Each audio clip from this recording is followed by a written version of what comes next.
Pois, Ferge escancara a falsa narrativa do Vasco e prova que Flamengo tá certo. Revolução no futebol brasileiro, Pedrão. Toca aí, meu parceiro, minha parceira. Tocou então, vem comigo, rubro-negro. Vamos às notícias do Flamengo. O elenco do Flamengo se representou por volta das 9 horas da manhã no CT do Urubu para iniciar os preparativos para a grande finalíssima do Campeonato Carioca. E em relação à equipe do Fluminense, que já passou de fase, né? Independente se você está vendo depois ou antes do jogo esse vídeo aqui, até porque vai ser, pelo menos durante um recorte aí atemporal, até porque tem muita notícia, tá? Atualizada do Flamengo aqui. O Flamengo se representou.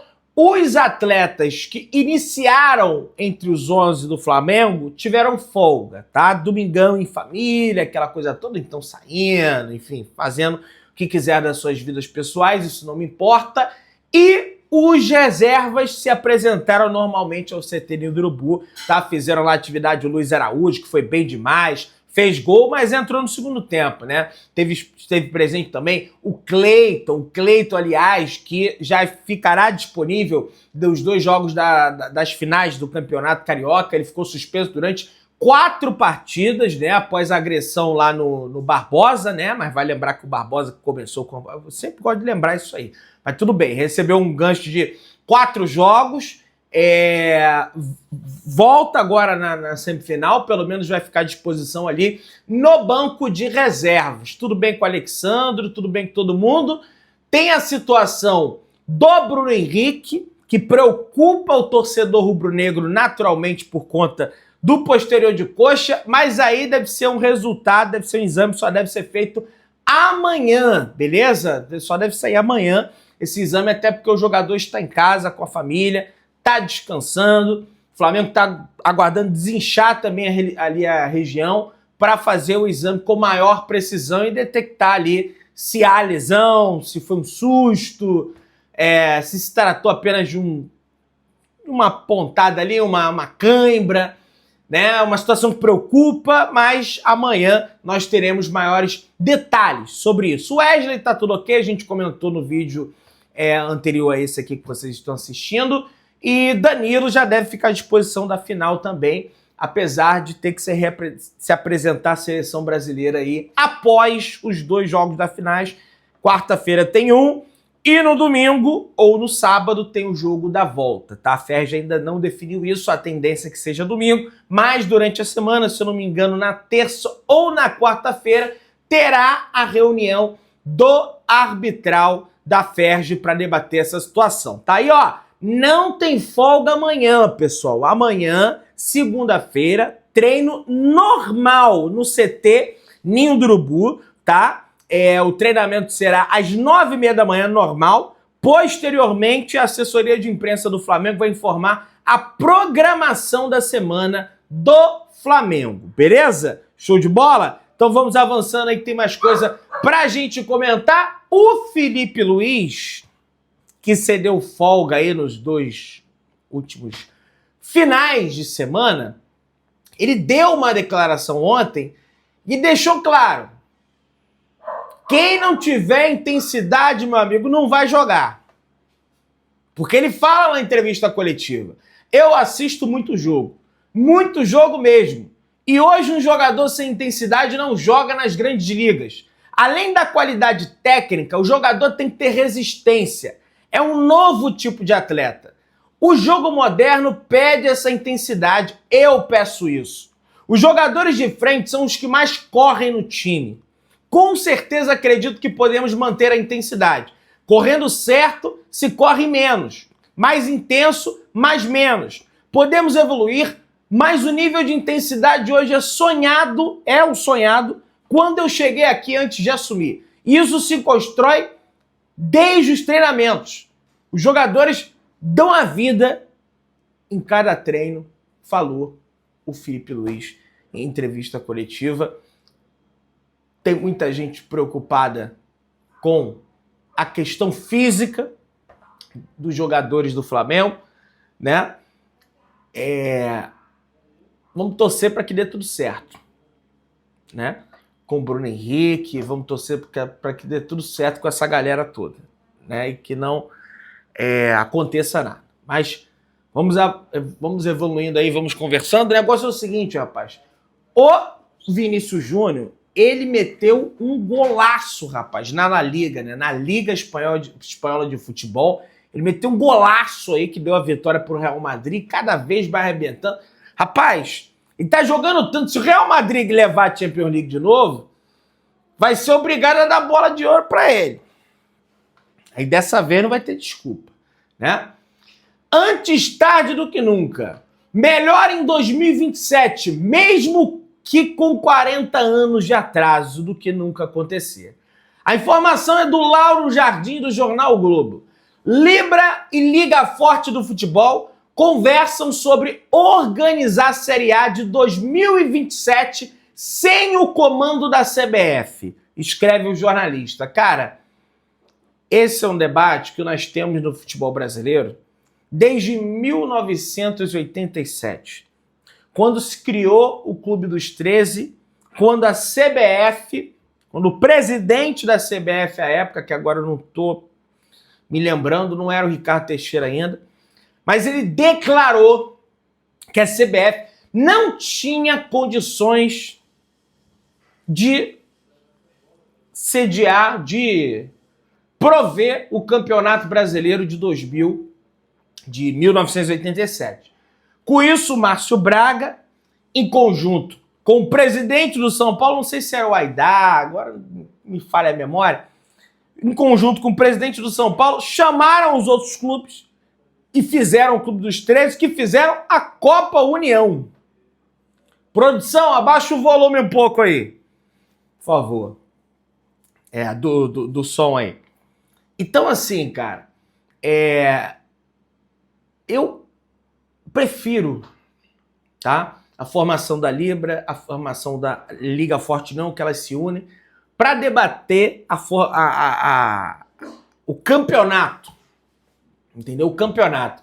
Só que hoje o que a gente tem, por parte da Libra, por parte da Liga Futebol da União, é o que existia no Clube dos 13. Que somos um bloco de clubes aqui e negociamos de forma conjunta os direitos de transmissão dos nossos clubes. E aí tem a pirâmide. Os que mais ganham dinheiro, São Paulo, Flamengo, Palmeiras, o Vasco, depois vem Fluminense, Botafogo. Tinha essa história. Hoje é mais ou menos isso. Apesar do Flamengo ter saído com prejuízo nessa negociação com a Libra. Então assim, vai formar mesmo o campeonato? Vai ver o que é melhor? Ou vai ficar de rinha, vai ficar de discussãozinha que não vai levar a lugar nenhum? Quem consegue mudar o calendário do futebol brasileiro, né? Enfim, vamos torcer realmente para que isso possa ser feito. Rapaz, vamos entrar agora no assunto principal aqui do vídeo, que é o seguinte. O Flamengo, aliás, o Pedrinho, iniciou uma polêmica a partir de ontem, quando ele vai em entrevista coletiva e diz que achou estranho a linha traçada do VAR, porque na cabeça dele o Bruno Henrique estava impedido. Por que isso? Por que aquilo? Né? Me causa estranheza, ou seja, ele conspirou a favor de que o Flamengo foi beneficiado e que o gol do Bruno Henrique estava impedido. Pois bem, a Federação Estadual do Rio de Janeiro, de Futebol do Rio de Janeiro, a FERJ, emitiu um comunicado oficial, respondendo ao Pedrinho do Vasco, presidente do Vasco, que reclamou da arbitragem contra o Flamengo. E tá aqui. O Departamento de Arbitragem do Futebol do Rio de Janeiro, né, o DAF, o DEF, acho que é assim que se fala, com o objetivo de esclarecer o lance reclamado pelo presidente do Vasco, arguindo a celeridade da decisão do VAR no gol de empate da equipe do Flamengo, eles enumeraram 7 tópicos aqui e a gente vai falar um a um para desmascarar essa farsa dessa narrativa vascaína. Vamos lá. Primeiro ponto. O Vasco participou da reunião dos clubes realizada antes do Campeonato Carioca para esclarecer critérios e respectivas diretrizes de aplicabilidade e atuação do VAR, tendo voz e voto favorável às decisões estabelecidas. Resumindo, teve a reunião da cartolagem antes de começar o Campeonato Carioca. Pois bem, senhores, este é o regulamento, mostrou o presidente da FERJ. Foram lá os clubes, todos leram, todos viram, receberam cópias. Concordo. Assina Vasco, assina Flamengo, assina fulano, assina... Todo mundo assina. Todo mundo aceitou. Segundo, o aumento da espessura da linha de impedimento para 12 centímetros foi aprovado por unanimidade, onde ficou claro e óbvio o objetivo final em beneficiar o gol, e de acordo com o conceito de que na mesma linha não há impedimento. A linha da CBF é de 6 centímetros. A linha da Conmebol é de 6 centímetros. O que a FERJ fez? Pegou o modelo da Premier League. Na Premier League, você tem uma linha mais grossa. Não sei se agora eles instalaram o impedimento semiautomático, não sei como é que tá. Mas eles que começaram com isso, ó. Pra gente não dar impedimento mínimo, vamos engrossar a linha. O Rubinho, não sei se foi ele ou se propor uma sugestão a ele, botou essa sugestão de aumentar a linha para beneficiar o ataque. Todo mundo aceitou. O Vasco assinou, o Fluminense assinou, o Flamengo assinou, Bangu, todo mundo. Né? Por isso que eu falo negócio de liga. Vai dar certo criar liga? Porque aí essas coisas vão acontecer. O cara ele vai assinar um regulamento aqui, aí daqui a pouco o time dele perde, aí ele vai jogar pra galera. Por isso que eu não acredito em liga. Por mais que a CBF seja, assim, complicada, digamos assim, calendário, um jogo em cima do outro, os estaduais, sabe? Aí o voto da federação vale mais na votação para presidente, aí também não pode desagradar os presidentes das federações, tem que manter as datas. Por mais que seja ruim, se botar na mão dos clubes, eu tenho medo que pode acontecer também. Porque acontece isso, o cara ele vai lá, ele assina, depois ele... Vamos lá. O presidente do Vasco provavelmente ainda não foi informado de que houve 7 gols ajustados e validados nessa competição em função da nova linha de 12 centímetros. Então não foi só o do Flamengo. Outros 7 gols de outras instituições, agremiações, foram validados por conta da linha. Quarto ponto.